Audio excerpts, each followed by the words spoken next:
Good afternoon, ma'am. My name is John Lloyd Tago and I'll be discussing problem 8. In June 2, purchases were made of 1,000 tires at a cost of 600 per tire. So it is 600 times 1,000, which is 600,000. Debit purchases and credit accounts payable. 600,000, 600,000.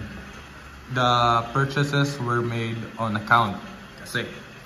So, terms of payment, there is a 1% discount if paid within 10 days. And it is payable within 45 days.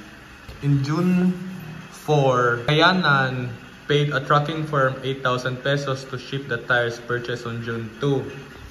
So, journal entry is transportation in 8,000 and cash 8,000. In June 5, Kayanan purchased 600 tires at a cost of 600 per tire. Terms of payment 210 net 30. This means there is a 2% discount when paid within 10 days, and it is payable in 30 days. So the computation will be 600 times 600, which is 360, and then the journal entry is purchases, debit, credit, accounts payable because it is on account. It is 360.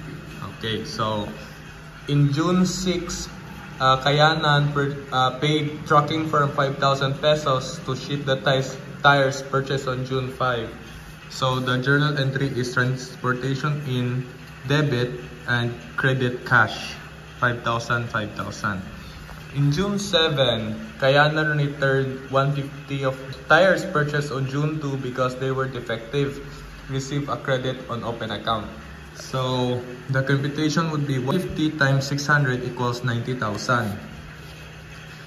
Debit, accounts payable, and credit, purchases, returns, and allowances, 90,000, 90,000. In June 11, Kayanan paid for tires purchased on June 2. So the computation would be the accounts payable after the return on June 7, which is 600,000 minus 90,000, which is 510. There is a 1% discount because it is paid within 10 days. So 510,000 times 1% equals 5,100.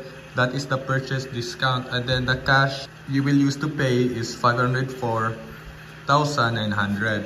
Okay, so the journal entry is accounts payable, debit 510, cash 504,900, and purchase discounts 5,100.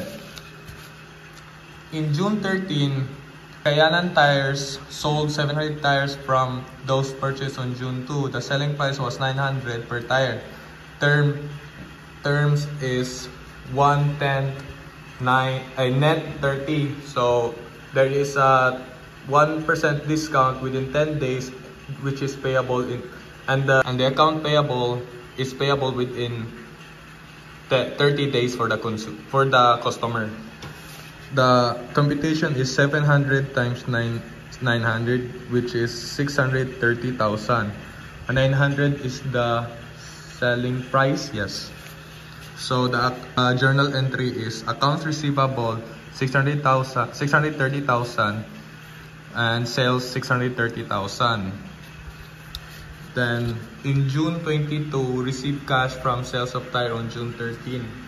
So the computation is 630,000 times 1%, which is 6,300. That is the sales discount. And then cash equals 630,000 minus 6,300, which equals to 623,700. That is the cash that we'll be receiving. Okay, so in June 22, cash, debit 623,700, sales discount, debit 6,300, then credit, accounts receivable 630,000. In June 30, Kayanan Tires paid for tires purchased on June 5. So there is no discount because it is paid after 10 days, which is after the discount period. The computation will be 600,000 times 600,000 equals 360,000. So the journal entry is accounts payable debited 360,000 and then cash credited 360,000, and that's all for periodic inventory systems. Now for the perpetual inventory system. So purchases were made on June 2 of 1,000 tires at a cost of 600 per tire. So the computation is 600 times 1,000 equals 600,000. Debit inventory 600,000 and then credit accounts payable 600,000. That 600,000 is there is a discount when paid. There is a discount of 1% when paid within 10 days. And then the whole 600,000 is payable in 45 days. So in June 4, Kayanan Tires paid a trucking firm 8,000 pesos to ship tires purchased on June 2. So the journal entries is debit inventory 8,000, cash, credit cash 8,000. And then in June 5, purchases were made of 600 tires at a cost of 600 per tire. So in June 5, the computation is 600 times 600 equals 360,000. Journal entry is inventory debited 360,000 and then accounts payable credited 360,000. There is a 2% discount when paid within 10 days, and the whole 360,000 is payable within 30 days. And then in June 6, Kayanan Tires paid a trucking firm 5,000 pesos to ship the tires purchased on June 5. So the journal entry is inventory 5,000 pesos, cash 5,000 pesos. In June 7, Kayanan Tires returned 150 of the tires purchased on June 2 because they were defective. Received credit on open account from the seller. So the computation in June 7 is 150 times 600 equals 90,000. And then accounts payable is debited 90,000 while inventory is credited 90,000. And then June 11 paid for tires purchased on June 2. So the computation is accounts payable after return from kay nag-return man sa June 7. So 600,000 minus 510,000 equal 600,000 minus 90,000 equals 510,000. 510,000 times 1% equals 5,100 pesos. That is the discount. And then 510,000 minus 5,100 equals 504,900. That is the cash. Okay, so for the journal entry, debit accounts payable 510,000, credit cash 504,900, and credit inventory 5,100. Now, in June 13, sold 700 tires from those purchased on June 2. The selling price was 900 pesos per tire. So the journal entry is, the computation is 700 times 900 equals 630,000. Journal entry for that is account receivable debited 630,000, credit sales 630,000. So you must record cost of sale in perpetual inventory system when there is a sale. So cost of sales 420,000 and inventory debit cost of sales 420,000 and credit inventory 420,000.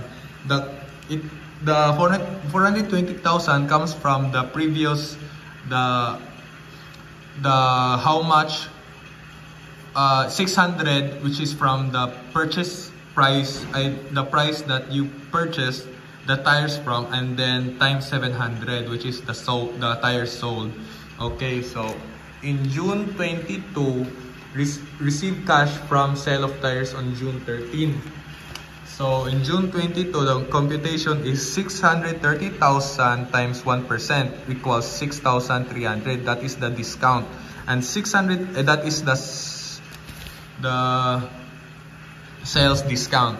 And 630,000 minus 6,300 equals 623,700, which is the cash. Okay, the journal entry for that is cash debit 623,700 and sales discounts debit 6,300, while accounts receivable is credited 630,000. In June 30, paid for tires purchased on June 5. So there is no discount again because it is not within the discount period. So the journal entry is debit accounts payables 360,000, which come from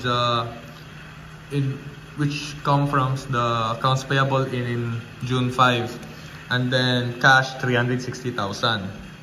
Okay, and that's all. Thank you.